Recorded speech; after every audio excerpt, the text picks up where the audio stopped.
தேர்தல் பரபரப்புகளுக்கு மத்தியில மேற்கொள்ளப்பட்ட இந்த சிறு ஓய்வு முதல்வருக்கு பெரும் புத்துணர்ச்சியை அளித்துள்ளதாக அறிவாலய வட்டாரங்கள் தெரிவிக்கிறது. ரிலாக்ஸ் மோடுல முதல்வர் கடந்த 4 நாட்களாக கொடைக்கானல்ல தங்கியிருந்த முதல்வர் ஸ்டாலின் அங்குள்ள இதமான காலநிலையை ரசித்ததுடன் மிகவும் உற்சாகமாகவும் மகிழ்ச்சியுடனும் காணப்பட்டார். வழக்கமான அரசியல் நெருக்கடிகள் மற்றும் கோப்பு ஆய்வுகள் இருந்து விலகி இந்த 4 நாட்களையும் அவர் முழுமையாக ரிலாக்ஸ் செய்வதற்கு பயன்படுத்தியிருக்கிறார்.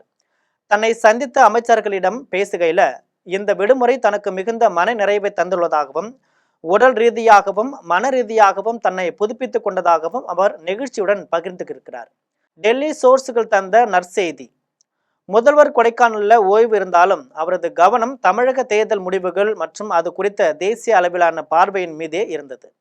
குறிப்பாக தமிழக தேர்தல் முடிவுகள் எப்படி இருக்கும் என்பது குறித்து மத்திய அரசு மற்றும் டெல்லி வட்டாரங்கள் என்ன கணக்கு போடுகின்றன என்பதை தனது பிரத்யேக சோர்ஸுகள் மூலமாக அவர் கேட்டறிந்திருக்கிறார்.